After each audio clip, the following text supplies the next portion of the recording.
प्रिय दर्शकों, आपका स्वागत है हमारे इस चैनल पर। आज का वीडियो काफी ज्यादा रोमांच से भरपूर होने वाला है, क्योंकि आज हम खोजेंगे भारत के 8 सबसे चमत्कारी शिव मंदिरों के रहस्य।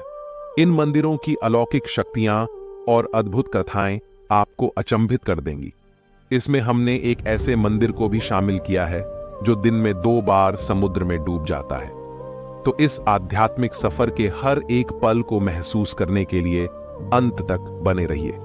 आइए शुरू करते हैं इस रोमांचक यात्रा को। वीडियो शुरू करने से पहले यदि आपने अभी तक हमारे चैनल को सब्सक्राइब नहीं किया है तो चैनल को सब्सक्राइब करके बेल आइकन को भी जो पर सेलेक्ट कर लीजिएगा। नंबर 1, काल भैरव मंदिर, वाराणसी। वाराणसी में भगवान शिव के अवतार काल भैरव जी का मंदिर मौजूद है, जो वाराणसी के सबसे पुराने शिव मंदिरों में से एक है। काल का मतलब मौत होता है और कहा जाता है कि मौत भी काल भैरव से डरती है।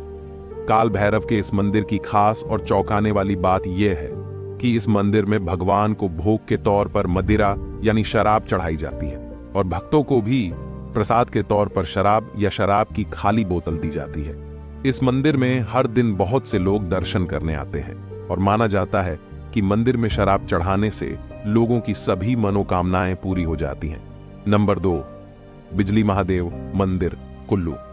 बिजली महादेव मंदिर मनाली से लगभग 60 किलोमीटर और कुल्लू से 30 किलोमीटर दूर पहाड़ की चोटी पर समुद्र तल से 2460 मीटर की ऊंचाई पर स्थित है।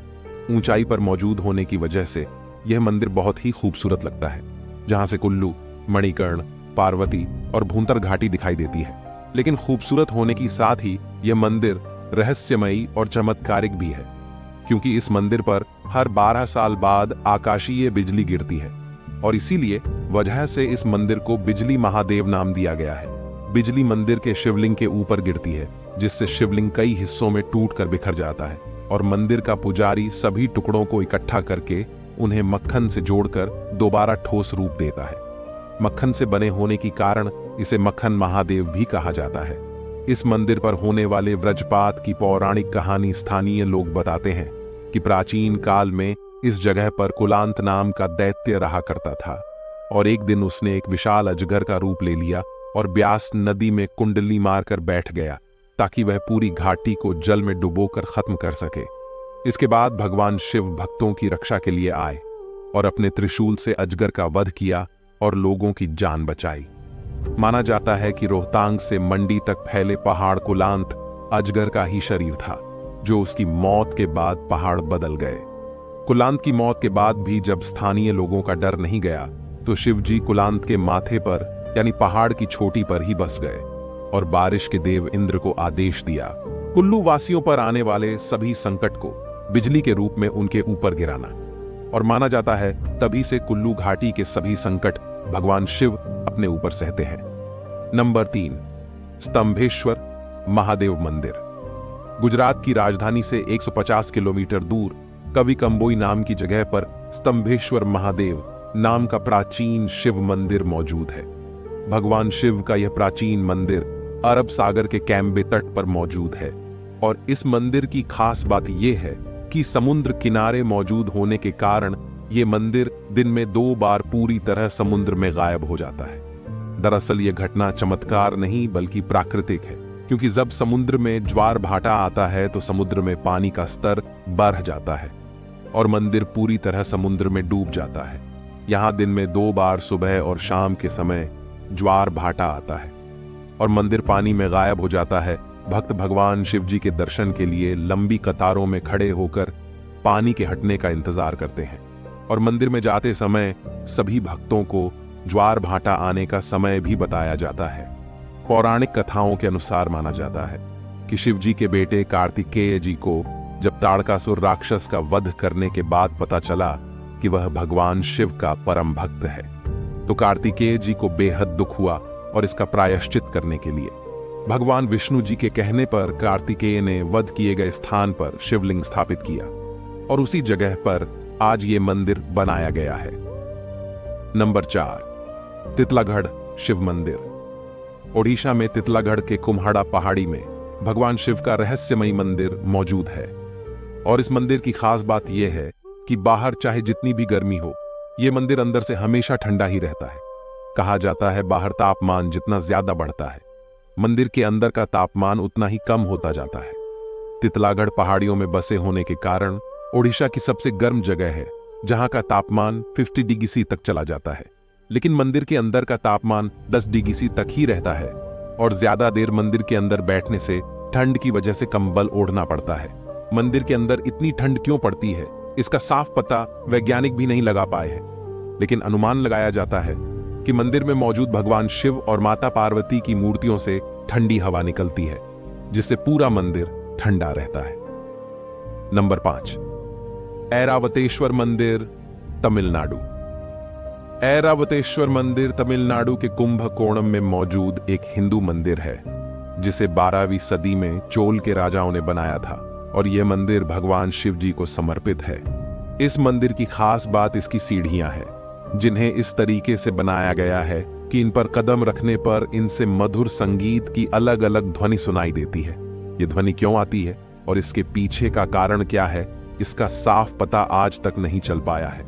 और साल 2004 में इस मंदिर को विश्व विरासत स्थल के में भी जगह दी गई थी। नंबर 6, कैलाश मंदिर, एलोरा। महाराष्ट्र की एलोरा की गुफाओं में मौजूद भगवान शिव का कैलाश मंदिर, जिसे एक ही पत्थर को काट कर बनाया गया, हिंदुओं का सबसे बड़ा मंदिर है। कैलाश मंदिर की खास बात इस मंदिर की बनावट है, जिसे सिर्फ एक ही पत्थर को तराश कर बनाया गया है और एक ही पत्थर पर बनाई गई है। यह दुनिया की सबसे बड़ी आकृति है। पुरातत्वविद के अनुसार इस मंदिर को 8वीं सदी में बनाया गया होगा और इसे बनाने के लिए यहां से 2000 टन पत्थर निकाले गए होंगे। इस मंदिर की सबसे हैरान करने वाली बात यह है कि जिस तरीके से इस मंदिर को बनाया गया है, ऐसा आज के समय में इतनी टेक्नोलॉजी और इंजीनियरिंग के होने के बाद भी नामुमकिन सा लगता है। इसलिए हैरानी की बात है कि हजारों साल पहले के लोगों ने बिना किसी टेक्नोलॉजी और ज्यादा ज्ञान के इस मंदिर को इतनी सुंदरता से कैसे बना लिया होगा। पुरातत्वविद का मानना है कि आज की तकनीक का इस्तेमाल करते हुए 2000 टन पत्थर को निकालकर इस तरह के मंदिर को बनाने में 100 साल तक लग सकते हैं। लेकिन यह मंदिर उस समय सिर्फ 18 सालों में बनकर तैयार हुआ था। भगवान शिव के इस मंदिर को इसकी अनोखी बनावट के लिए यूनेस्को वैश्विक धरोहर स्थल में शामिल किया गया है। नंबर 7, अचलेश्वर महादेव मंदिर, राजस्थान। राजस्थान में धौलपुर के जंगलों में भगवान शिव का ऐसा चमत्कारी मंदिर मौजूद है, जहां पर शिवलिंग दिन में 3 बार रंग बदलता है। इस मंदिर का नाम अचलेश्वर महादेव है और इसका इतिहास किसी को नहीं पता कि इस मंदिर को कब और किसने बनवाया था। मंदिर में मौजूद शिवलिंग का रंग सुबह के समय लाल, दोपहर के समय केसरिया और शाम के समय सांवला हो जाता है। लेकिन शिवलिंग का रंग क्यों बदलता है, इसका पता नहीं चल पाया है। इस शिवलिंग की एक और खास बात यह है कि इस शिवलिंग की गहराई कितनी है, इसका पता आज तक नहीं चल पाया है। एक बार शिवलिंग के आखिरी छोर तक पहुंचने के लिए खुदाई करवाई गई थी, लेकिन जमीन के बहुत नीचे तक खोदने के बाद भी जब शिवलिंग का आखिरी छोर नहीं मिल पाया तो खुदाई को बंद करवा दिया गया और ये कितनी गहराई तक है, इसका पता आज तक नहीं चल पाया है। नंबर 8, निष्कलंक महादेव, गुजरात। निष्कलंक महादेव भावनगर, गुजरात के कोलियाक तट पर मौजूद भगवान शिवजी का मंदिर है। इस मंदिर में 5 शिवलिंग मौजूद है, जिनके सामने नंदी जी की मूर्ति भी मौजूद है। इन शिवलिंगों को स्वयंभू माना जाता है, यानी कि ये शिवलिंग खुद ही प्रकट हुए थे। यह मंदिर समुद्री तट से 1.5 किलोमीटर दूर अरब महासागर में मौजूद है और भारी ज्वार के दौरान पूरा मंदिर समुद्र में डूब जाता है और मंदिर की ध्वजा ही दिखाई देती है। भक्त ज्वार कम होने के बाद मंदिर के दर्शन करने जाते हैं। यह एक प्राचीन मंदिर है और इसे कुछ इस तरीके से बनाया गया है कि समुद्र का तेज बहाव भी इसका कुछ नहीं बिगाड़ती। इस मंदिर का इतिहास महाभारत काल से जुड़ा है। माना जाता है कि कुरुक्षेत्र युद्ध के बाद अपने कौरव भाइयों की हत्या के पाप का पांडव प्रायश्चित करना चाहते थे, जिसके लिए उन्होंने श्री कृष्ण से मदद ली और कृष्णा जी ने पांडवों को एक काला ध्वज और एक काली गाय दी और कहा कि तुम्हें इस काले ध्वज और काले गाय का पीछा तब तक करना है जब तक दोनों का रंग सफेद नहीं हो जाता। और जहां पर भी इनका रंग सफेद होता है वहां पर पांडवों को भगवान शिव की तपस्या करनी है, क्योंकि भगवान शिव ही उन्हें इस पाप से मुक्त करा सकते हैं। इसके बाद पांडव भगवान श्री कृष्ण की बात मानकर काला ध्वज हाथ में लेकर काली गाय का अनुसरण करने लगे और कई सालों तक पीछा करने के बाद कोलियाक तट पहुंचे। तब गाय और ध्वजा दोनों का रंग सफेद हुआ और वहीं पर पांडव शिव जी की तपस्या करने लगे। पांडवों की तपस्या से प्रसन्न होकर भगवान शिव ने पांचों पांडवों को शिवलिंग के रूप में दर्शन दिया और पांचों को कौरवों की हत्या के पाप से मुक्त किया। वही 5 शिवलिंग आज भी उसी जगह पर मौजूद है और इस जगह पर भगवान शिव ने पांडवों को कौरवों की हत्या के पाप के कलंक से मुक्त कराया था, इसीलिए इसे निष्कलंक महादेव नाम दिया गया। दोस्तों, आज के इस वीडियो में इतना ही। आज हमने शिव के चमत्कारी मंदिरों की खोज की। अगर आपको यह सफर पसंद आया तो लाइक करें और सब्सक्राइब करें। अपने विचार कमेंट्स में बताएं। धन्यवाद।